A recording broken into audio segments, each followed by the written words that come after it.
네, 오늘은 조금 빠르게 종가 베팅주 소개해드렸습니다. 시장 안에서 오늘의 하락을 이용해서 만약에 SK하이닉스를 매수했다면은 벌써 오전장에 매수했다면은 5% 수익이 났을 거야, 10% 수익이 났을 거야. 참 많은 분들이 계산기를 두들기고 계신데요.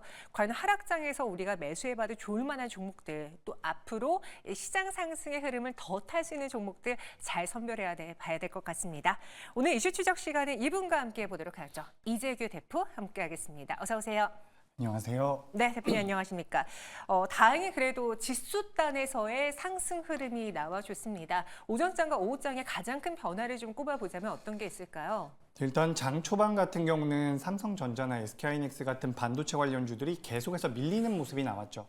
아무래도 이런 투심이 굉장히 불안정하다 보니까 밀림이 나왔는데 어느 정도 밀리다가 다시 한번 이제 반발 매수가 들어오고 있는 것 같습니다. 아무래도 우리나라 시장에서 반도체 관련주들 같은 경우는 조정을 받은 지가 꽤 됐죠. 그렇기 때문에 기술적 반등이 어느 정도 나와주고 있는 것 같고, 여기서 추가적인 반등이 나오기 위해서는 외국인들의 포지션이 좀 바뀌어져야 된다라는 그런 말씀을 드리고 싶습니다. 그래서 오늘 장 초반부터 지금까지 보니까 코스피에 대한 외국인들의 순매도가 1조 정도가 되더라고요. 근데 그 중에서 대다수가 이제 삼성전자와 SK하이닉스로 들어가고 있습니다. 그래서 시장의 투심 자체가 굉장히 안 좋은데, 여기에서 그래도 이제 외국인들의 매도 물량이 좀 줄어든다라고 한다면 반도체를 비롯해서 우리나라 시장 조금 더 반등할 수 있지 않을까, 이렇게 의견 드리겠습니다. 네, 그런 상황 안에서 지금 코스닥 시장은 테마주성으로 좀 움직이는 것 같아요. 앞서 저희가 언급했던 헤르스 테마, 자율주행 테마 있고요. 그리고 바이오는 반도체 공백을 메워주면서 움직여주고 있는데 코스닥 시장 안에서는 상대적으로 코스피보다는 좀 더 활발하게 거래가 이루어지고 있습니까? 어떻습니까? 일단 코스닥 같은 경우는 방금 전에 앵커님께서 말씀해 주신 것처럼 아무래도 금리 인하를 했죠. 그렇기 때문에 제약바이오 종목군들의 변동성이 굉장히 잘 나오고 있습니다. 그러니까 우리가 제약바이오라고 한다면 주가가 너무나도 변동성이 크기 때문에 다수의 투자자분들이 좀 어려움을 느끼실 수가 있는데, 어쨌든 금리 인하가 시작이 됐다는 것은 다음에도 금리 인하가 진행될 가능성이 높다라는 그런 근거가 될 수가 있기 때문에 제약바이오 쪽 같은 경우는 계속해서 변동성이 커질 가능성이 높다라고 보고 있습니다. 그렇기 때문에 지금 코스닥 시가총액 상위 종목군들의 제약바이오가 전반적으로 위치하고 있는데, 이런 흐름은 저는 개인적으로 생각했을 때 당분간 이어질 가능성이 높다라고 보니까 우리 시청자분들께서도 제약바이오에 대한 관심은 여전히 유효하겠다라는 말씀 드리도록 하겠습니다. 네, 제약바이오에 대한 관심은 여전히 유효하다라는 언급이었습니다. 그럼 그 안에서 우리가 봐야 될 것, 주인공은 딱 정해져 있는 것 같네요. 오늘 하락이 좀 가파르게 나오고 있는 반도체 이야기를 해봐야겠고요. 그리고 그와 달리 상승 탄력이 나오고 있는 바이오, 과연 우리가 여기서 무엇을 눈여겨봐야 되는 건지 핵심적인 부분들 짚어보도록 하겠습니다. 그 와중에 저희가 이제 삼성전자나 SK하이닉스 현재 주가 흐름을 보시면요. 삼성전자는 1.4%가량의 하락을 보여주고 있고 SK하이닉스는 6% 가까운 약세를 보여주고 있습니다. 오늘 SK하이닉스의 경우에는 장중에 11% 넘는 급락을 보여주기도 했는데요. 14만 4천 원대까지 내려왔다가 지금은 15만 원 선 그래도 회복해내는 모양새입니다. 그래서 오늘 주인공은 이렇게 꼽아봤습니다. 반도체 겨울 온다? 과연 우리 어떻게 대응해야 되는 건데 겨울에 대해서 팩트 체크해 보겠고요. 바이오가 뜬다면 어디까지 뜰 수 있을지 그 안에서 핵심 키워드 알아보겠습니다. 먼저 반도체로 가볼게요. 참 더운데 이 추석 연휴에도 반팔 입고 땀 흘리는 이 여름 더위에 계속 겨울이 언급되고 있습니다. 모건스탠리의 리포트 제목을 보면 참 윈터라는 단어가 많이 들어오는데요. 시계열을 과거까지 한번 제가 찾아봤어요. 2017년 11월에 윈터라는 단어는 들어가 있지 않지만 메모리에게 멈출 때가 됐다. 이제 쉬어갈 때가 됐다라는 이야기를 먼저 꺼낸 게 모건스탠리였습니다. 당시에 디램과 랜드 그리고 OLED 사업이 공급 증가로 정점에 가까워졌다라는 언급을 했고요. 실제로 그 이후부터 반도체가 좀 힘들었습니다. 그래서 모건스탠리 특히 반도체 어떤 입장을 내놓는지 많은 분들이 예의주시했죠. 근데 제가 쭉 찾아보니까 부정적으로 많이 보더라고요. 그 유명한 윈터스 커밍이 2021년 8월에 나왔습니다. 사이클 끝자락에 진입을 했고 가격이 여전히 상승하고 있음에도 불구하고 공급이 수요를 따라잡으면서 변화율은 정점에 가까워지고 있다라며 충격적으로 SK하이닉스의 목표 주가를 하향 조정했습니다. 비중 축소, 매도하라는 의견이겠죠. 여기에 목표 주가 15만 6천 원에서 무려 8만 원으로 거의 절반가량을 증발시켰습니다. 이 소식에 SK하이닉스와 국내 반도체주들은 급락할 수밖에 없었죠. 그 이후에 이 의견에 힘을 실어주는 Now the winter is here. 지금 이제 겨울이 왔다라는 이야기도 했고요. 윈터 서핑이라는 추가적인 보고서로 보수적인 관점을 계속 언급을 했습니다. 그런데 갑자기 1년 만에 윈터 이즈 엔딩이라는 제목의 보고서를 내놔서 여기서 사실 신뢰감을 잃었죠. 이때가 가장 크게 틀렸던 게 아닌가 싶은데요. 윈터가 온다, 겨울이 온다라고 해놓고서는 시장에서 갑자기 반도체주가 조차 말을 손바닥 뒤집듯이 엔딩이라고 1년 만에 내놨습니다. 불황 넘기는 구간에서 매출이 급증하기 때문에 이번 하락장만 넘기면 주가는 장기 상승세를 보일 것이다라고 이겨냈고 당시 또 SK하이닉스의 비중 확대를 1년 만에 내놓았습니다. 그러고 나서 꾸준히 AI 열풍 속에 반도체주들의 흐름이 좋았죠. 그런데 갑자기 8월부터 피크, 정점을 좀 준비할 시기가 온 것 같다라는 톤 다운의 이야기를 내놓더니 이번 9월에는 윈터룸이라고 다시 또 제2의 윈터 이즈 커밍 리포트를 내놓았습니다. 이재규 대표님, 제가 시간 관계상 다 일일이 소개해드리진 못했지만 이 모건 스탠리가 특히 반도체, 아시아 지역의 반도체, SK하이닉스에 되게 보수적으로 본다라는 느낌을 받았고요. 계속 윈터라는 그 겨울 이야기를 하고 있는데 적중률이 어때요? 솔직히? 굉장히 좀 속상하게도 네. 적중률은 꽤나 높은 것 같습니다. 그렇기 때문에 우리가 네. 이런 레포트가 나왔다는 것에 대해서 우리가 좀 체크를 해볼 필요는 있다라고 보고 있어요. 물론 우리가 세부적인 내용을 좀 살펴보면 네. HBM이라든지 범용 D램 쪽에 대한 좀 부정적인 내용을 내놨는데 사실 그 부분은 저도 좀 이상하긴 합니다. 잘 알고 쓴 건지 모르겠다 싶을 정도로 좀 이상한 내용들이 있기 때문에 HBM 수요가 공급을 60% 넘게 초과할 것이다. 공급이 60% 넘게 초과하면서 가격 경쟁력을 잃을 것이다라는 내용도 있었고요. 또 범용 D램 쪽에서 이제 수요단이 많이 올라오지 않을 것이다.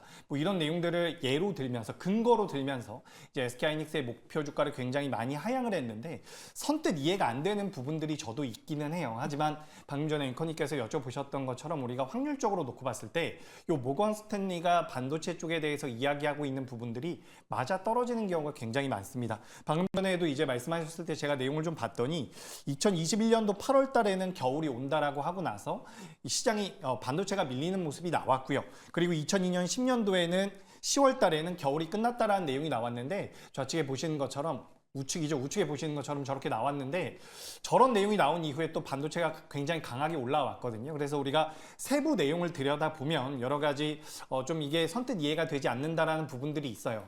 그렇지만 그동안의 레포트 내용이 맞았던 경우가 많기 때문에 우리가 경계할 필요는 있다라는 말씀을 좀 드리고 싶습니다.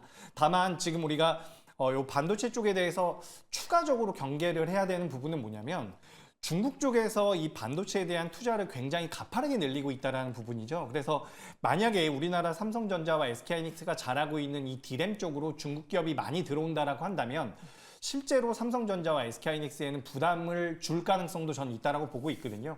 그래서 지금 반도체, 그러니까 주가의 측면으로 봤을 때는 저는 단기적인 바닥은 나왔을 가능성이 높다라고 보고 있기 때문에 반등을 줄 겁니다. 근데 여기서 반등이 직전 고점을 넘어갈 것이냐라고 한다면 저는 그건 굉장히 어렵다라고 생각을 하고 있거든요.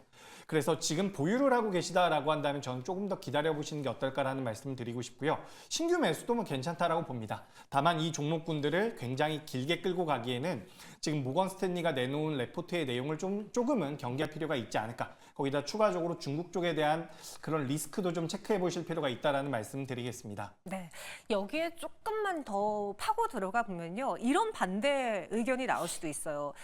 최근에 이제 AI 확산으로 인해서 PC라든가 스마트폰 등의 엣지 디바이스 D램 수요가 늘어날 거라고 생각을 했는데 예상보다 저조했던 건 사실이었습니다. 이로 인해서 감익이 이뤄지고 최근에 톤 다운된 리포트가 많이 나온 것까지는 사실. 하지만 이 디램 수요가 예상보다 저조하다라는 걸 감안해도 지금 이 SK하이닉스의 목표 주가를 거의 반토막 내놓는 것처럼 그만큼의 급락이 나올 것이냐, 이건 좀 과하지 않냐라는 의견인 거죠. 더불어서 원래 그 공격적으로 디램 설비 투자를 하면서 이제 생산량을 최대로 늘렸던 과거 사례가 있는데, 최근에 삼성과 SK하이닉스 마이크로는 작년 말까지도 감산을 했습니다. 그러니 과거와 그대로 갖다 붙이기에는 이거는 우리 상황을 너무 모르는 거 아니야? 라는 반대 의견도 있어요. 다올투자증권의 리포트도 한번 볼게요. 우려가 극심할 때마다 모아놓아야 할 펀더멘털이다라는 이야기입니다. 여기서도 인정할 건 인정해요. 3분기 실적, 그래, 컨센 하회할 수 있어. 왜냐? AI 서버 및 일반 서버량 수요가 견조하지만 앞서 말씀드린 것처럼 PC와 모바일 수요가 약세를 보이고 있기 때문이고요. 또 더불어서 환율 가정치 영향까지 감안을 한다면 실적은 컨센을 하회할 것이다. 그런데 전반적으로 고부가 제품 기반의 단단한 펀더멘털은 재확인될 것이다라고 또 긍정적으로 열어놨습니다. 왜냐? 다음 근거 한번 보시죠. 그 근거에 대해서는 차세대 제품인 HBM3E 12단이 기존 계획대로 4분기부터 출하가 될 시작이고, 그리고 워낙 제품 스펙을 따져봤을 때, 수요를 따져봤을 때 SK하이닉스 말고 누구 손을 잡을 건데 없잖아. 이렇게 기술력으로 우위가 지속되고 있으니 2025년에도 SK하이닉스의 공급은 우위를 보일 것이다. 그래서 지금 펀더멘털 같은 걸 다 감안해 봤을 때 향후 간등 구간에서 강한 반등세가 나올 것이다라고 보고 있고요. 적정 주가는 여전히 31만 원으로 업종 최선우주를 유지하고 있습니다. 앞서 모건스탠리와 좀 반대되는 의견까지 제가 한번 정리해 봤어요. 여기에 대해서도 팩트 체크를 해보면 이재규 대표님 어떻습니까? 네, 일단 뭐 내용이 완전히 틀렸다라고 볼 수는 없겠죠. 하지만 우리가 지금 알고 있는 내용들을 기반으로 해서 말씀드려보자면, 네. HBM 같은 경우도 뭐 수요가 공급을 못 따라간다는 얘기가 얼마 전까지 있었잖아요. 근데 이제는 공급이 많아질 것이다라고 이야기하고 있는 모건 스탠리 쪽의 말이 조금 이해가 안 되긴 합니다. 왜냐하면 이거는 주문자가 이제 주문을 해야지만 만드는 부분이기 때문에 네. 공급이 많이 늘어날 수 있다라는 부분도 좀 말이 안 되고요. 디램 가격 자체가 뭐 IT 세트 수요가 줄어들었기 때문에 디램 쪽에 대한 모멘텀들이 줄어들 것이다라고 이야기하는 부분들 같은 경우도 지금 우리나라 삼성전자와 SK하이닉스 같은 경우도 디램 쪽에 대한 투자를 오랫동안 안 했죠. HBM 쪽에 대한만 투자를 했기 때문에 디램 쪽 같은 경우도 이제 공급 과잉이 나올 가능성은 저는 굉장히 적다라고 생각을 하고 있습니다. 그렇기 때문에 객관적인 수치들만 놓고 본다라고 한다면 저는 모건 스탠리 쪽이 이게 좀 갸우뚱한 부분들이 있습니다. 그래서 다올투자증권이 레포트가 어떻게 보면 또 맞다라고 생각이 들 수가 있는데, 제가 이제 항상 이야기 드리고 있는 부분은 우리가 주가라는 것은 어쨌든 흐름이 크게 바뀌는 경우가 있거든요. 그래서 지금 반도체 같은 경우는 우리가 이렇게 생각을 하시면 돼요. 상반기 때는 반도체가 밀림이 나오면 매수할 경우에 다시 올라가는 경우가 많았습니다. 반도체 쪽에 대한 수요가 잘 나올 것이다. AI 쪽에 대한 모멘텀들이 붙으면서 올라왔는데, 지금은 상반기 때와 좀 달라진 부분이 바로 금리 인하라는 부분입니다. 오늘 같은 경우도 이제 제약바이오가 강세를 보이고 있는 이유가 금리 인하를 한다라고 하는 부분이죠. 그렇기 때문에 시장에 들어와 있는 큰 자금들이 방향성이 좀 바뀔 가능성이 저는 있다라고 생각을 하고 있어요. 그래서 우리가 뭐 디램이라든지 HBM 쪽에 대한 좋은 긍정적인 전망을 내놓는다라고 하더라도 주가에 들어올 자금이 좀 제한적이라고 한다면 주가가 직전 고점까지 올라갈 수 있을까? 여기에 대해서는 저는 굉장히 어렵다라고 생각을 하고 있는 부분입니다.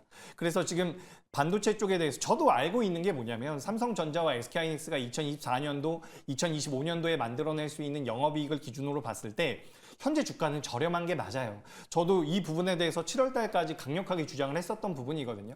근데 우리가 8월 5일 날 그리고 7월 좀 넘어가면서 시장이 밀렸고 반도체 종목군들이 밀렸죠. 근데 당시 제가 말을 좀 바꿨습니다. 이제 말을 바꾼 지 2달이 넘어가는데, 네. 당시에도 이제 반도체 쪽에 대한 매도 물량이 많이 나왔기 때문에 우리가 이거를 경계할 필요는 있다. 우리가 우습게 생각해서는 안 된다라고 말씀드렸거든요. 결국에는 우리가 업황에 대해서 분석을 하는 것도 굉장히 중요하지만 시장에서 자금이 어떻게 움직이는지가 저는 더 중요하다라고 생각을 하고 있습니다. 그래서 우리가 그런 관점에서 지금 삼성전자나 SK하이닉스의 주가 흐름을 본다면 당연히 이 기업들 1년, 2년 들고 있으면 수익 날 가능성이 높다라고 저는 보고 있습니다. 하지만 단기적으로 메리트가 굉장히 높을까라고 한다면 삼성전자와 SK하이닉스가 지금부터 5% 10% 반등을 줄 때 다른 종목들은 그 이상 반등이 나올 가능성이 전 높다라고 보고 있는 거죠. 그래서 그런 관점에서 봤을 때 지금 반도체 쪽에 대해서는 전 아주 좋은 점수를 주긴 어렵고, 다만 단기적으로는 정말 많이 밀렸습니다. 지금 SK하이닉스가 25만 원 가까이 올라갔다가 현재 15만 원대에서 거래가 되고 있거든요. 단기적으로 10만 원이 빠졌으니까 40%가 빠진 거예요. 근데 여기에서도 제가 더 밀릴 겁니다라고 말씀드리는 거는 정말 말이 안 되는 것 같고, 여기서는 일단 반등이 나올 가능성이 높습니다. 근데 그 반등이 나올 때 직전 고점을 넘어갈 것이냐라고 한다면 저는 그건 좀 어렵지 않을까. 저는 이렇게 말씀을 드리고 싶어요. 여기에 대한 가장 큰 명분은 당시, 그러니까 올해 상반기와 지금의 변화, 바로 금리 인하 이쪽에 있다라고 보고 있거든요.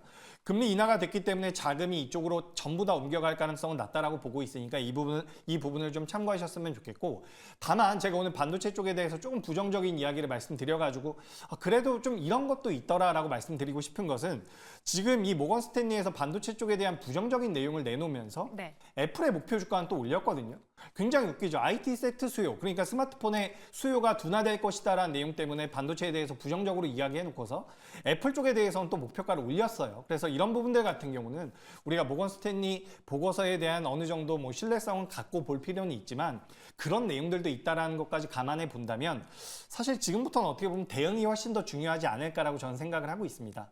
다만 저의 개인적인 의견은 네. 지금부터 반등은 나올 가능성이 높다라고 봐요. 근데 이 반등이 직전 고점까지 갈 가능성은 낮다라고 보고 있으니까 단기적으로 지금부터 한두 달 정도의 텀만 가지고 대응을 하시는 게 어떨까라는 말씀 드리겠습니다. 그 안에서의 뭐 사실적인 이유도 있을 수 있습니다. 그리고 근거도 있을 수 있어요. 하지만 그만큼 마셔도 됩니다. 목이 타시죠. 그만큼의 그 모건 스탠리가 말한 과거에 뭐 SK하이닉스 목표가 절반 하야 이 정도의 과한 폭락을 현재 구간에서는 절대 우리가 걱정할 필요는 없다라고 이야기해 주셨는데, 근데 여기 또 단독 보도가 하나 나왔어요. 이 리포트를 앞두고 모건 스탠리에서는 그 창구에서는 매도 물량이 좀 과하게 나왔다. 이례적으로 많이 나왔다라면서 그 기사 하나가 나왔더라고요. 오늘도 보니까 매도 창구 상위에 모건 스탠리가 적혀 있던데, 이 매도를 우리가 우려해야 되는 건지, 이거 어떻게 그러니까 해석을 해야 되는 겁니까? 아니면 그냥 마치 모건 스탠리 그 리포트가 나왔고 오늘 급락하니까 이런 것도 있어요라고 그냥 부각되는 겁니까? 뭐 안 좋게 이야기해놓고서 매수한 것보단 나은 것 같습니다. 그래서 매도 물량이 나왔다라고 하는데 사실 이게 전부 다 모건 스탠리의 물량은 아닐 거예요. 다른 쪽에서 매도 물량이 모건 스탠리를 이용해서 나왔을 뿐이기 때문에 사실 크게 의미를 부여할 필요는 없다라고 생각을 하고 있습니다. 그래서 그 부분에 대해서는 저는 너무 걱정하지 않으셔도 된다라는 말씀을 드리고 싶고, 다만 오늘 이제 우리나라 시장 서두에도 말씀드렸다시피 매도 물량이 거의 다 삼성전자와 SK하이닉스예요. 그렇기 네. 때문에 이 부분이 또 이제 반대로 생각을 해보면 외국인들이 매도를 안 하면 시장 자체의 흐름은 좋아질 가능성이 높거든요. 특히 저는 미국에서 금리 인하를 했기 때문에 지금 당장에는 우리나라 시장의 반도체 투톱이 흔들리면서 변동성이 좀 안 좋게 나오고 있지만, 어느 정도 안정화만 된다라고 한다면 일단 반도체도 전반적인 반등은 나올 가능성이 높다라고 보고 있습니다.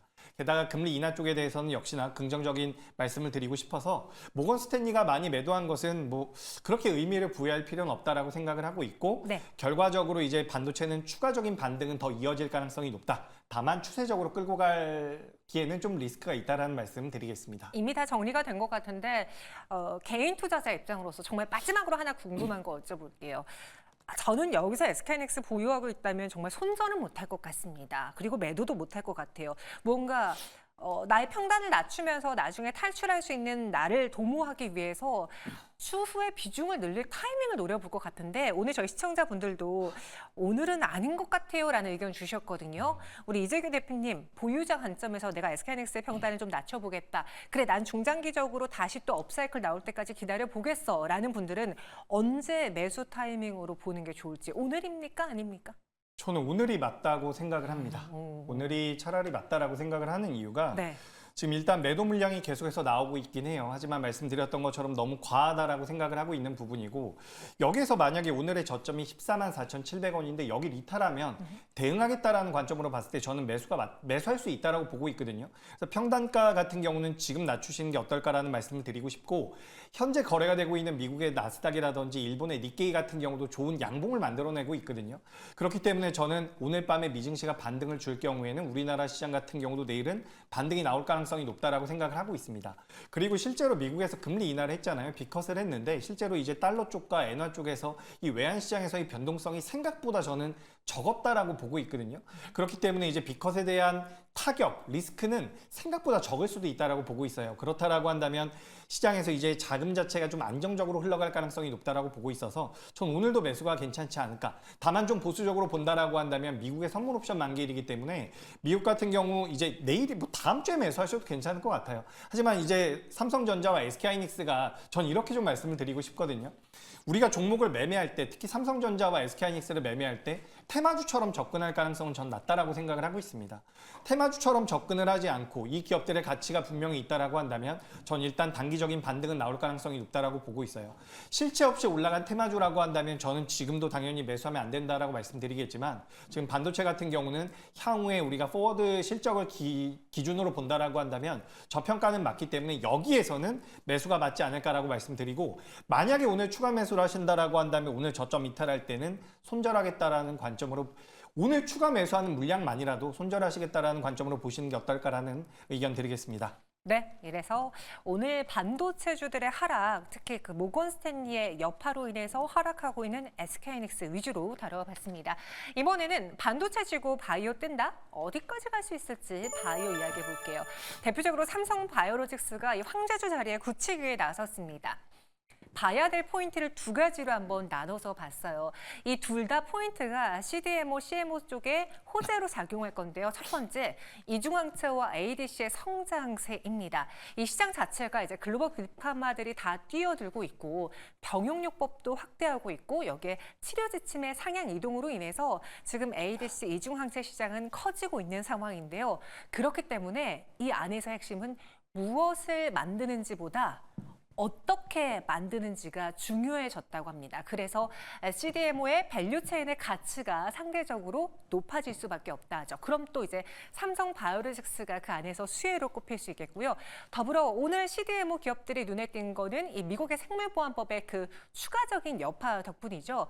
미 정부가 우려하는 생명과학 기업들의 그리고 또 그들과 거래하는 기업과 계약을 맺거나 보조금을 제공하는 것을 금지하는 법안으로 지난 9월 9일에 하원에서 통과가 됐습니다. 상원은 무난하게 통과할 것으로 예상되고 있고요. 그 이후에는 마지막 대통령 서명까지 남겨두고 있긴 하지만 우리가 가장 걱정했던 하원에서의 통과가 이루어졌으니 먼저 이 기대감을 CDMO 기업들로 반영시켜주고 있는 것이죠. 우시바이오의 경우에 매출액의 상당 부분이 지금 북미 지역의 매출이기 때문에 여기서 금지가 된다면 지금 당장은 아니겠지만 몇 년에 걸쳐서 서서히 다른 업체들을 찾을 테고 그렇게 되면은 국내 기업들의 수혜가 예상이 됩니다.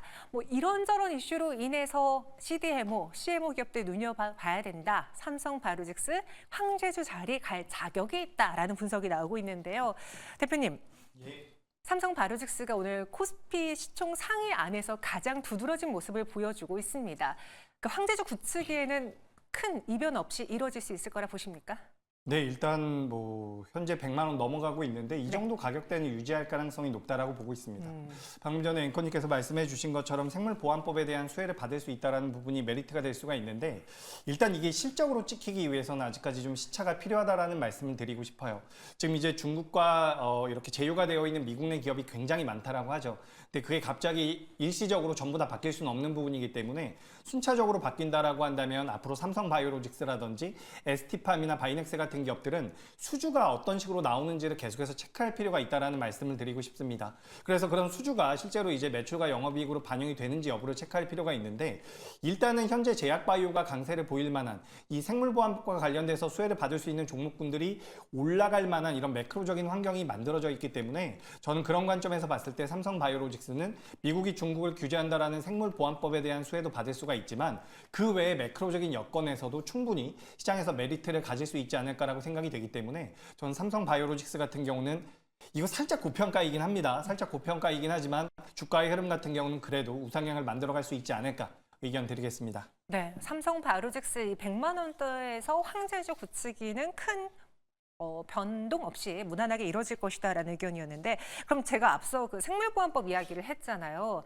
하원 통과로 인해서 아직도 거쳐야 될 것들이 남아있긴 하지만 지금 시장에서는 기정사실화로 받아들이고 있는데 워낙 제약바이오가 뜨거우니까 생물보안법 말고도 볼 게 참 많거든요. 뭐 기술과 관련한 업체를 볼 수도 있는 거고 아니면 핫한 비만 당뇨 쪽을 볼 수도 있는 건데 그 대표적인 키워드 안에서 생물보안법의 투자 매력을 한번 매겨보자면 어느 정도의 수준인지요?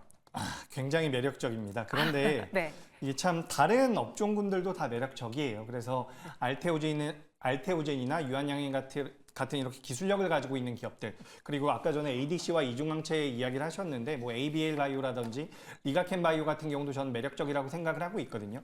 그리고 우리가 얼마 전까지만 해도 시장에서 가장 강하게 움직였었던 종목군들 중에서 또 이 비만 당뇨와 관련되어 있는 종목이 있습니다. 근데 이 비만 당뇨와 관련되어 있는 종목군들 같은 경우는 앞서 말씀드린 종목에 비해선 약간의 테마성은 가지고 있어요. 그렇기 때문에 트레이딩 관점으로 봤을 때는 비만 당뇨 쪽에 관련되어 있는 종목군들이 어떨까라고 말씀을 드리고 싶고요. 그리고 뭐 기술력과 그리고 CDMO 쪽에 대한 모멘텀들을 가지고 있는 기업은 전 전반적으로 앞으로 주가의 우상향이 이어질 가능성이 높다라고 보고 있거든요. 제가 그러니까 제약바이오 쪽에 대해서 긍정적으로 말씀드린 지가 벌써 몇 달이 된 것 같은데 사실 우리가 제약바이오라고 한다면 굉장히 거부감이 있는 투자자분들도 계십니다. 하지만 지금 우리나라 제약바이오 기업들이 분명히 기술력을 가지고 있다는 거죠. 기술력을 가지고 있는 부분에서 글로벌 시장에서 신약들이 이제 특허가 만료되는 구간이 다가오고 있기 때문에 특허가 만료되는 경우에서는 바이오시밀러라든지 제형 변경을 통해 가지고 그걸 방어를 할 수가 있습니다. 근데 우리나라 기업들이 거기에 관련돼서 뛰어난 기술력을 가지고 있기 때문에 어떻게 보면 지금 제약바이오가 강세를 보일 수 있는 여러 가지 모멘텀들이 동시에 시장에서 좀 불을 뿜고 있지 않나라고 생각을 하고 있기 때문에 전 제약바이오 같은 경우는 테마성을 내가 좀 좋아한다라고 한다면 비만 당뇨로 보시는 게 좋아요. 물론 글로벌 시장에서는 우리가 이 비만 쪽을 테마로 치부하기는 좀 어렵겠지만 우리나라에서는 아직까지 테마성이 좀 강하거든요. 그래서 테마 트레이딩 관점으로 접근하신다라고 한다면 비만 당뇨 쪽, 그리고 주가가 많이 올라가도 난 기술 쪽에 대해서 투자를 해보겠다라고 한다면 뭐 알테오제나 유한양행 여전히 괜찮고요. 리가켄 바이오 오늘도 좋은 모습 보이고 있는데 관심 좀 가져보시고요. 그리고 이제 생물보안법 같은 경우는 어떻게 보면 주가는 꽤 올라왔습니다. 그래서 안정적인 흐름이 나올 수가 있어요. 근데 저는 개인적으로는 생물보안법을 예전부터 생물보안법이 아니라 이 CDMO 쪽을 긍정적으로 봤었던 이유가 다른 업체들 같은 경우는 신약 개발을 하다가 잘못되면 주가가 크게 밀리잖아요. 근데 이 위탁 생산 기업들 같은 경우는 그런 리스크가 굉장히 적거든요. 그래서 우리가 좀 나는 안정적인 투자를 하고 싶다라고 한다면 예전에도 똑같이 말씀드렸던 것 같은데 네. 이 CDMO 기업들을 보시는 게 어떨까 이렇게 의견 드리겠습니다. 네, 생물보안법과 그리고 기술력을 갖고 있는 업종군들 그리고 여기 비만 치료제 관련해서 바이오 안에서 섹터를 구분해 주셨습니다. 마지막으로 그렇다면 그 안에서의 최애 종목, 탑픽 종목을 선택해 보자면은 이재규 대표님 바이오 이야기 계속 언급해 주셨잖아요. 그리고 상승 추세가 지속될 것이다라는 긍정적인 뷰에서 어떤 종목을 눈여겨봐도 괜찮을까요?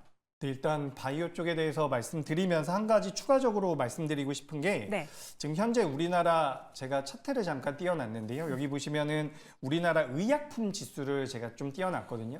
의약품 지수가 지금 신고가를 경신하고 올라가고 있는 부분이고요. 제약 지수 같은 경우도 주가 흐름이 종합 주가 지수와 비교해 봤을 때는 굉장히 견고한 모습이 나오고 있습니다. 그래서 저는 지금 반도체도 반등을 줄 가능성이 높다라고 보고 있고요. 시장이 전반적으로 반등을 줄 가능성이 높다라고 보고 있지만 조금 더 유리한 수익률을 가져가기 위해서는 주도 섹터 내에서 매매를 하셔야 된다라고 보고 있거든요. 그래서 그런 관점에서 제약바이오에 대해서 계속해서 긍정적인 말씀을 드리고 있는 부분이고 우리가 이제 시장에서 언급되고 있는 제약바이오 기업들이 굉장히 많습니다. 굉장히 많죠. 알테오젠도 있고 유한양행도 있고 삼천당제약도 있고 여러 가지 기업들이 있는데 굉장히 언급이 안 되는 기업 중에서 좀 재밌는 기업이 있어서 하나 준비를 해서 소개를 드려봅니다. 이 회사 같은 경우는 동아소시홀딩스라는 기업이에요. 그래서 ST팜과 그리고 바이넥스를 자회사로 가지고 있거든요. 바이넥스가 아니죠. 동아ST를 자회사로 가지고 있는데 ST팜과 동아ST 어떤 기업인지 아마 잘 알고 계실 겁니다. 이 위탁 생산 쪽에 대한 모멘텀도 받아갈 수가 있고요. 또 다른 자회사 같은 경우는 바이오시밀러 쪽에 대한 모멘텀까지도 연말에서 내년 연초에 유럽 쪽에다가 출시를 하면서 메리트를 가져갈 가능성이 높아요. 그러니까 동아소시홀딩스가 지분을 가지고 있는 기업들이 다방면에서 수혜를 받을 가능성이 굉장히 높다라고 보고 있기 때문에 이런 기업 같은 경우는 우리가 좀 관심을 가져볼 필요가 있지 않을까라고 생각이 됩니다. 그래서 저는 동아소시홀딩스 좀 관심 있게 보시는 게 좋겠다라는 말씀 드리고 이 회사가 또 자체적으로 이 항체 바이오 생산 생산 설비를 또 가지고 있어요. 그래서 CMO 쪽으로도 엮일 가능성이 높기 때문에 전 동아소시홀딩스 얼마 전까지만 하더라도 거래 대금이 굉장히 적었거든요. 그래서 방송에서 말씀드리기가 좀 어려웠는데 그래도 오늘은 거래 대금이 좀 붙습니다. 그래서 이런 기업 좀 관심 있게 보시는 게 어떨까라는 의견 드리겠습니다. 탑픽주로 동아소시홀딩스 언급했습니다. 생소할 수 있지만 여러분들이 같이 눈여겨봐야 되는 종목이다라고 콕 집어 전해드렸으니까 잘 참고해보세요. 오늘 두 가지 이슈 이재규 대표와 함께 정리해봤습니다. 고맙습니다.